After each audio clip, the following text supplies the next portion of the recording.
គាត់នៅទីនេះខ្ញុំនាំអ្នកទៅជួបគាត់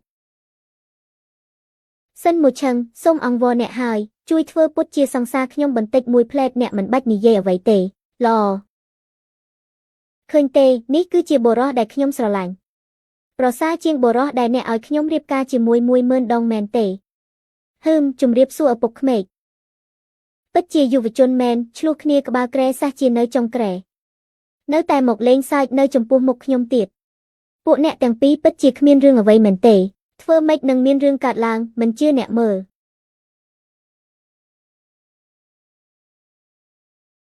ហាល្អណាស់អញ្ចឹងប៉ាមិនរំខានពួកអ្នកទេពួកអ្នកយុវជនណាត់ជួបគ្នាទៅណាត់ទៅការអប់រំក្នុងគ្រួសារតើពិតជាទាន់សម័យមែនលោកចៅមិនត្រឹមតែមិនខឹងថែមទាំងរីករាយទៀត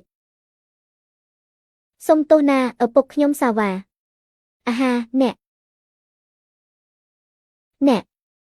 ចង់ធ្វើអ្វីខ្ញុំមិញនេះគឺគ្រាន់តែសម្ដែងទេអ្នកកុំយកជាការពិតណាអើយខ្ញុំឃើញអ្នកម្នាក់នេះបានហើយភ្លេចគេពូកែមែននេះអ្នកមិនទទួលខុសត្រូវទៀតហើយឬ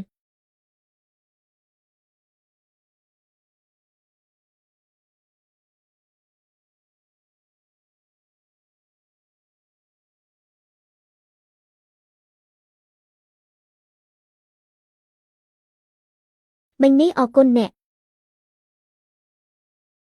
នេះឲ្យអ្នក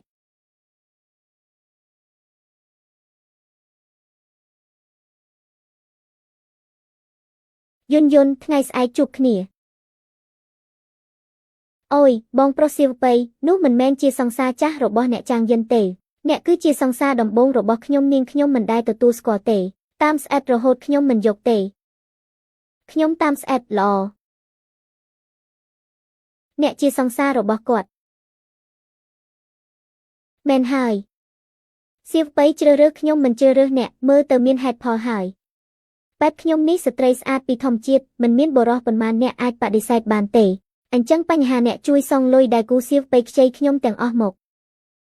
ប៉ុន្មានឆ្នាំមកនេះគាត់យំយ៉ែកទួញសោកខ្ចីលុយពីខ្ញុំការសន្ទនាតាមឆាតនិងកំណត់ត្រាផ្ទេរប្រាក់ខ្ញុំរក្សាទុកទាំងអស់រួមទាំងការប្រាក់សរុបគឺ